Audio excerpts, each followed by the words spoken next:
ഞാൻ നോക്കിയപ്പോൾ കാലുമൊക്കെ പുഴുവാണ് ശരിക്കും. എനിക്കറിയില്ല എന്താ എന്താ അപ്പോൾ എല്ലാവരും പറഞ്ഞു, "നീ പൊക്കോ." അപ്പോൾ അവിടെ ഒരു കടക്കാരൻ എന്നോട് പറഞ്ഞത് വെച്ചാൽ 3 ദിവസമായി വണ്ടി തട്ടിയിട്ട് ഒരാളും ആളെ നോക്കാൻ. ഞങ്ങൾ ഒരുപാട് ഏഹ്, പറഞ്ഞു, റെയിൽവേ ഉദ്യോഗസ്ഥരോട് അവരൊക്കെ പറഞ്ഞു. ഒരിക്കലും അവരൊന്നും സംഭവിച്ചില്ല. അവരൊരു എന്താ വെച്ചാൽ ഈ മണമില്ലാതിരിക്കാൻ ഈ ഹോട്ടലിൽ ഭക്ഷണം കഴിക്കുന്നവർക്ക് തടസ്സമില്ലാതിരിക്കാൻ അവരൊരു ടാർപ്പായിട്ട് മൂടി വെച്ചിരിക്കുക ആണ്. ഞങ്ങൾ 2 പേരും കൂടിയിട്ട് ഞാൻ നോക്കണില്ലേ നമ്മുടെ മനുഷ്യരീരത്തിലെ പുഴു ഞാൻ ആദ്യമായിട്ട് കാണുന്നു.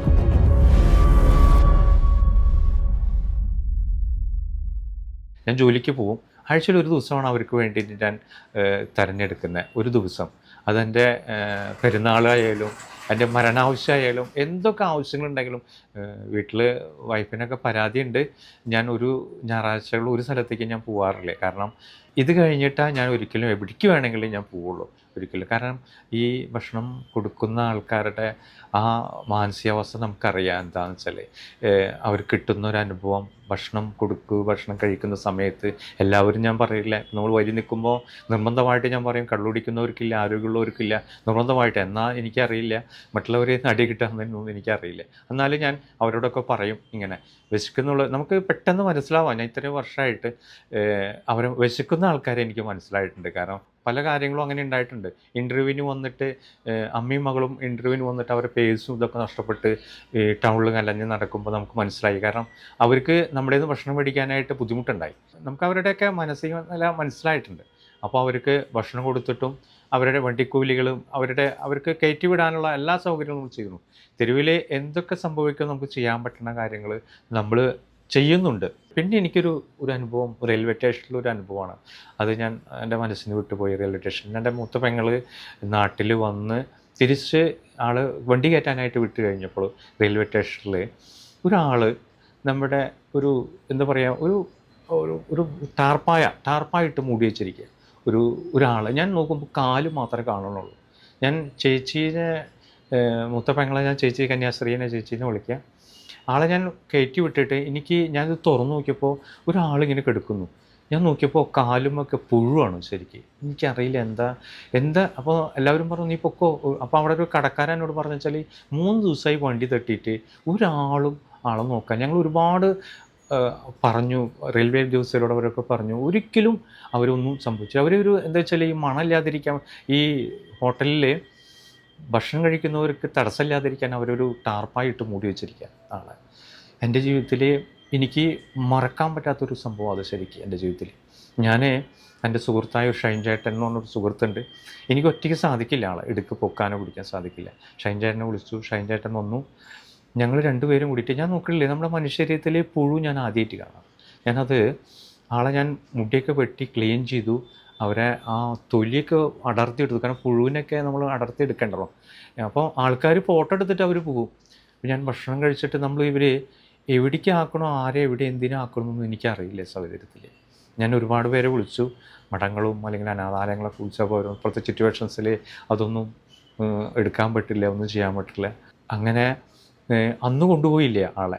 ഞങ്ങൾ ക്ലീൻ ചെയ്ത് അവിടെ ഇട്ടിട്ട് ഞങ്ങൾ പോകുന്നു. കാരണം എനിക്ക് ഉറക്കമില്ല. കാരണം എന്താ ചെയ്യാമെന്ന് എനിക്കറിയില്ല. കാരണം എൻ്റെ കയ്യിൽ ഒന്നുമില്ല. എന്തെങ്കിലും ചെയ്യാനായിട്ട് ഒന്നും സാധിക്കില്ല.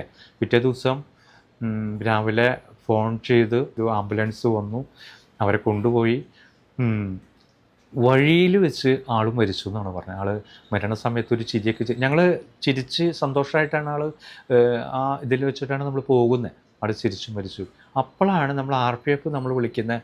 നിങ്ങളാണ് ഇന്നലെ ക്ലീൻ ചെയ്ത് അതിൻ്റെ നോട്ടിഫിക്കേഷനൊക്കെ നിങ്ങൾ എഴുതി ഉണ്ടാക്കണം, ആരാണ് എന്താണെന്നൊക്കെ നമ്മളോട് അപ്പോഴാണ് RPF വിളിക്കുന്നത്. അപ്പോൾ ഞാൻ RPFനോട് പറഞ്ഞു, 3 ദിവസമായി ആൾ കിടക്കുന്നു, നിങ്ങൾ ആരും നോക്കിയില്ല എന്നാണ് നമ്മൾ പറഞ്ഞത്. അത് ഞങ്ങളുടെ ഡ്യൂട്ടിയല്ല, അങ്ങനെയാണ് പറഞ്ഞിട്ട് അവർ ഒഴിഞ്ഞു പോയി. അതുപോലെ മാനസികമായിട്ട് ടച്ച് ചെയ്തൊരു കുട്ടിയാണ്. അരയ്ക്ക് താഴെ തളർന്നൊരു കുട്ടിയുണ്ട്, ആതിര എന്നൊക്കെ പറഞ്ഞൊരു കുട്ടിയാണ്. അവളുടെ വീട് ഓലപ്പരയാണ്. അവൾ എല്ലാ ആഴ്ചയിലും എനിക്ക് ഭക്ഷണം തരും. മാനസികമായിട്ട് എനിക്ക് ഭയങ്കര വിഷമം. കാരണം ഞാൻ ചെല്ലുമ്പോൾ തേരട്ടിയൊക്കെ അവളുടെ വീട്ടിൽ നിന്ന് വീഴും. കാരണം തലയിടിക്കും. അവൾ ഇങ്ങനെ നരങ്ങിയിട്ടാണ് പോകുന്നത് ശരിക്കും. അപ്പോൾ അവിടെ നിന്ന് നമുക്ക് 2 പൊതിച്ചോറ് അവൾ തരും. അവളുടെ പൊതിച്ചോറ് കൊടുക്കാമെന്ന് പറയുമ്പോൾ അവൾക്ക് വളരെ സന്തോഷമാണ്. അവൾ എന്നോട് പറഞ്ഞത്, എനിക്ക് ഈ പൊതിച്ചോറ് തന്നത് എനിക്ക് ഏറ്റവും കൂടുതൽ. അപ്പോൾ അവളുടെ വീട് കണ്ടു കഴിഞ്ഞാൽ നമുക്ക് അത്രയും വിഷമമാവും ശരിക്കും. അങ്ങനെ ഞാനിതൊരു പേപ്പർ റിപ്പോർട്ട്സ് ചെയ്തു. നമ്മുടെ മാതൃഭൂമിയിലൊരു പേപ്പർ റിപ്പോർട്ട്സ് ചെയ്തു. ഞാനത് ഒരു സുഹൃത്തായ ബാബേട്ടനോട് പറഞ്ഞു. ഒരു ഫീച്ചർ ഇങ്ങനൊരു ഇട്ടു. ആ ഇട്ട് കഴിഞ്ഞിട്ട് നമ്മുടെ ചെറമലച്ചൻ ആ വീട് ഏറ്റെടുത്തു. അങ്ങനെ ഏറ്റെടുത്തിട്ട് അവൾക്കൊരു വീട് പണിയാന്നുള്ളത് ചെറമലച്ചൻ പറഞ്ഞിരുന്നു. അവളിപ്പോഴും നമുക്ക് 3 പൊതിച്ചോറ് അവർ വീട്ടുകാർ തരുന്നു. ഏറ്റവും ചെറിയൊരു വീട് അവൾക്ക് പണിത് കൊടുത്തിട്ടുണ്ട്. ഇപ്പോൾ അവൾ സന്തോഷവതിയായിട്ട് ഭക്ഷണം ഒരിക്കലും മുടക്കാറില്ല. ഇപ്പോൾ അവൾ ലോട്ടറി വിൽക്കുന്നു. പിന്നെ അവൾക്ക് ഒരുപാട് പ്രശ്നങ്ങളൊക്കെ നേരിടുന്നു. ആതിര എന്ന് പറഞ്ഞൊരു കുട്ടി. അതുപോലെ തന്നെ ഒരുപാട് സന്തോഷമായിട്ടുള്ളൊരു മുഹൂർത്തങ്ങൾ ഒരുപാട് പേര് ഈ ഭക്ഷണം കൊടുക്കുമ്പോൾ നമ്മൾ വരി നിൽക്കുമ്പോൾ ആ ഭക്ഷണം കഴിക്കുന്ന സമയത്തുള്ള എന്താ പറയുക, അവരുടെ ആ സന്തോഷം ഉണ്ടല്ലോ, അത് നമ്മുടെ ജീവിതത്തിൽ മറക്കാൻ പറ്റില്ല. കഞ്ചാവ് പിടിക്കണോ അല്ലെങ്കിൽ കുടിയന്മാരൊക്കെ നമ്മൾ ഇടയ്ക്കുണ്ടെങ്കിൽ നമ്മൾ അവരോട് ഡാ എന്ന് വിളിച്ചു കഴിഞ്ഞാൽ അവരൊക്കെ നോർമൽ സ്റ്റേജിലാവും. ശരിക്കും മെൻ്റലൊക്കെ ഒരു വാദം, ഞാൻ മുടി വെട്ടുമ്പോൾ ഒക്കെ ഞാൻ വിചാരിക്കും അവർ വയലൻ്റ് ആവുമെന്നൊക്കെ. ഒരിക്കലും ഇല്ല. അവർ നമുക്ക് സന്തോഷത്തോടെ അവർ മുടി വെട്ടി കഴിഞ്ഞ് അവർക്കൊരു 100 രൂപ കൊടുക്കും അവർ സന്തോഷത്തിന് വേണ്ടിയിട്ട്. കാരണം ഒരുപാട് കാരണം എന്നെ അമ്മട്ടൻ എന്നൊക്കെ വിളിക്കും ചിലവർ. കാരണം തെരുവിൽ വെട്ടാത്ത ആൾക്കാരില്ല. ഞാൻ പിന്നീട് നമുക്ക് മെൻ്റലി ഹോസ്പിറ്റലിൽ ഞാൻ ഇടയ്ക്ക് പോവാറുണ്ട്. അപ്പോൾ അവരുടെ സംഭവവികാസങ്ങൾ കാണാറുണ്ട്. അവർ ഓട്ടിസം വന്ന കുട്ടികളുടെ സ്ഥലങ്ങളിൽ പോവാറുണ്ട്. അങ്ങനെ ഒരുപാട് സ്ഥലങ്ങൾ നമുക്ക് പെട്ടെന്നതൊക്കെ നമ്മൾ ചെയ്തു കൊടുക്കാനോ പെട്ടെന്നതൊക്കെ നമ്മൾ ചെയ്യാറുണ്ട്. ഞാനെല്ലാം ശരിയാണെന്നൊന്നും എനിക്കറിയില്ല. പക്ഷേ എന്നാലും ഇത് മറ്റുള്ളവർക്ക് വേണ്ടിയിട്ട് എന്തെങ്കിലും ഒരു കാര്യം ചെയ്യാൻ പറ്റുകയാണെങ്കിൽ ഒരു സന്തോഷമുണ്ട്. പിന്നെ യുവതലമുറയ്ക്ക് വേണ്ടിയിട്ട് ഒരു ആഗ്രഹമുണ്ട്. കുട്ടികൾ ഷെയർ ചെയ്ത് പഠിക്കണം. ഇപ്പോൾ ആഴ്ചയിൽ ഒരിക്കൽ മെൻ്റൽ ഹോസ്പിറ്റലിലോ മെഡിക്കൽ കോളേജിലോ എന്തൊക്കെ ഉണ്ടെങ്കിലും ഒരു ദിവസമെങ്കിലും അവരെ ഒന്ന് കാണിക്കണമെന്ന് വിദ്യാർത്ഥികളോടോ മാഷുമാരോടൊക്കെ ഞാൻ അഭ്യർത്ഥിക്കാറുണ്ട്. പിന്നെ കോവിഡ് സമയത്തുള്ള കാര്യങ്ങൾ ഞാൻ പറഞ്ഞില്ല. കാരണം കോവിഡ് സമയത്ത് നമ്മുടെ ചെറമലച്ചനാണ് തെരുവിലുള്ള ആൾക്കാരെ ലോക്ക് ചെയ്തത്. കാരണം കോവിഡ് സമയത്ത് ഒരിക്കലും പുറത്തേക്ക് ഇറങ്ങാൻ പറ്റാത്തൊരവസ്ഥയാണ്. കാരണം എനിക്ക് അന്ന് ഞായറാഴ്ചകളിൽ കൊടുക്കാൻ പറ്റില്ല എന്ന് പറഞ്ഞപ്പോൾ തന്നെ എനിക്ക് മാനസികമായിട്ട് വിഷമമായി. ഞാൻ ഒരു പ്രത്യേക സാഹചര്യത്തിൽ നമ്മൾ ചെറമലച്ചൻ്റെ ഒരു PAനെ നമ്മൾ കണക്ട് ചെയ്തു, ആക്ടിലെ ഒരാളായിട്ട് കണക്ട് ചെയ്തു. അപ്പോൾ ആൾ പറഞ്ഞു, നിനക്ക് ഭക്ഷണം കൊണ്ടുവരും, ഞായറാഴ്ച ഭക്ഷണം നീ കൊണ്ടുവന്നോളൂ അത് കൊടുക്കാനായിട്ട്. അപ്പോൾ അന്ന് കോവിഡ് വന്ന സമയത്ത് ഇത്രയും ആൾക്കാരെ ലോക്ക് ചെയ്തുള്ള സമയത്ത് ഒറ്റയ്ക്ക് നമ്മളെ തൃശ്ശൂർ ഒറ്റയ്ക്ക് ഞാൻ മാസ്കൊക്കെ വെച്ചിട്ട് എനിക്ക് തോന്നുന്നു ഒരു 100 പൊതിച്ചോറ് നമ്മൾ കൊണ്ടുകൊടുക്കാനുണ്ട്. അതെൻ്റെ ജീവിതത്തിലെ ഏറ്റവും വലിയ അനുഭവമാണ്. ശരിക്കും സന്തോഷമായിട്ടുള്ളൊരു അനുഭവമാണ് ശരിക്കും. അതിൽ ഞാൻ ചെറമലച്ചനെ ഞാൻ ഇപ്പോഴും ഇതാക്കുന്നു, നമ്മൾ ആദരിക്കുന്നു.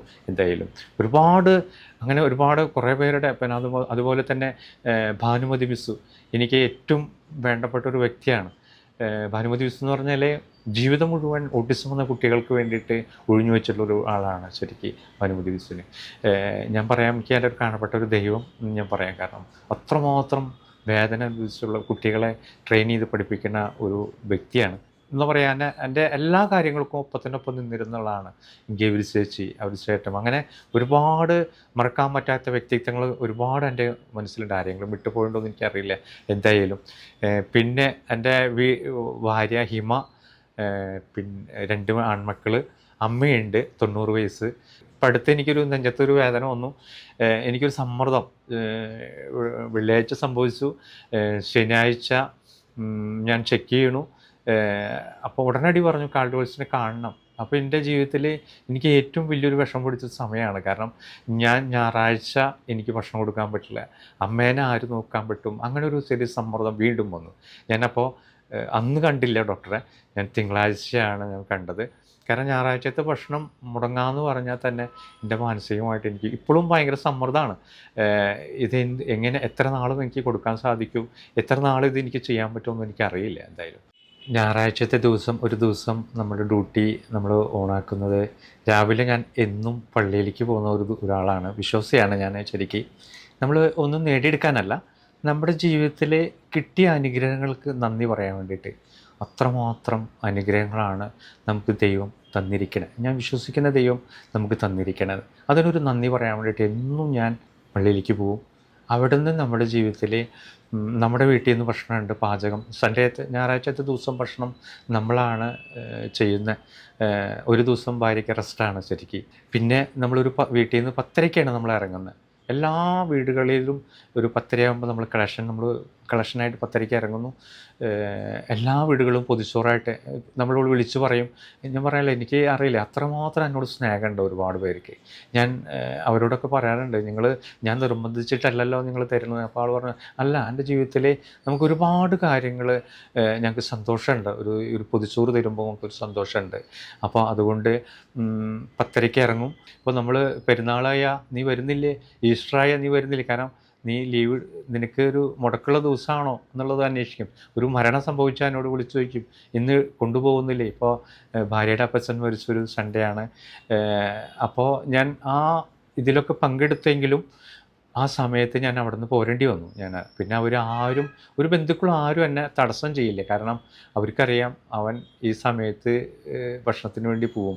ഇത്രയും വർഷം ഒരാളും പരാതികളൊന്നുമില്ല. അവരുടെ വീട്ടിൽ പോയില്ല, ഇവിടെ വീട്ടിൽ പോയില്ല.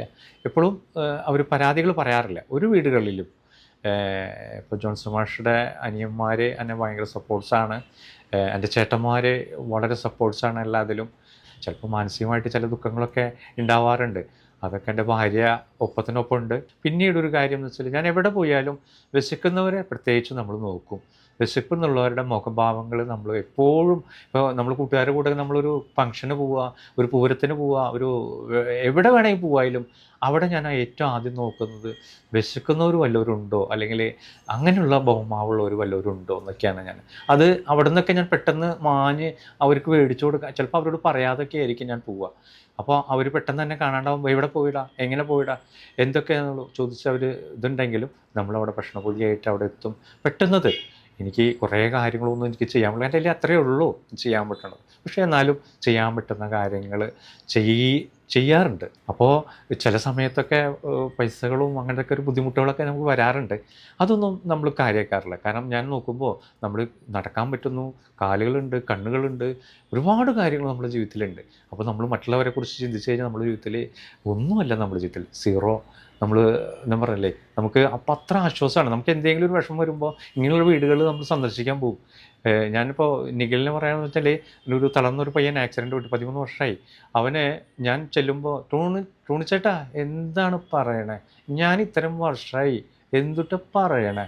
അപ്പോൾ ഞാൻ എൻ്റെ ജീവിതത്തിൽ നമ്മുടെ ദുഃഖങ്ങളൊക്കെ മറഞ്ഞുപോയി. നമ്മുടെ ജീവിതത്തിൽ അത്രയും എന്ന് പറഞ്ഞല്ലേ, നമുക്ക് ഒന്നുമില്ല. അവൻ 13 വർഷമായിട്ട് ഒന്നുമില്ലാതെ തളർന്നെടുക്കുന്നൊരു പയ്യനാണ്. അതുമാതിരി മഞ്ജു, അവരൊക്കെ ഇങ്ങനെ പറയല്ലേ, ഇങ്ങനെ എടുക്കുകയാണ്, ഒരു വീൽ ചെയറിലൊക്കെ മൂവ് ചെയ്യുന്ന ആൾക്കാരാണ്.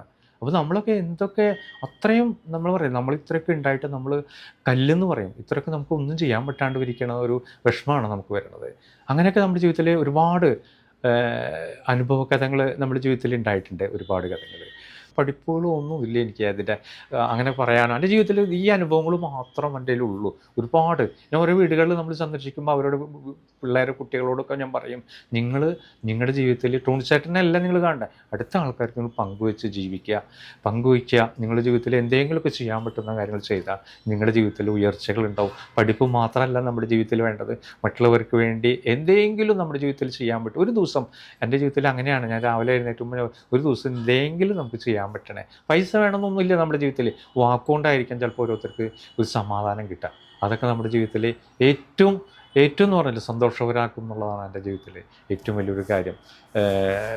ഇത്രയും അറിവുകളോ ഇതൊന്നും എനിക്കില്ല. പക്ഷേ എൻ്റെ ജീവിതത്തിൽ അനുഭവങ്ങൾ മാത്രം, ഇങ്ങനെ ചെയ്തുള്ള പ്രവൃത്തികൾ മാത്രമേ എൻ്റെ ജീവിതത്തിലുള്ളൂ. അപ്പം നന്ദി, നമസ്കാരം.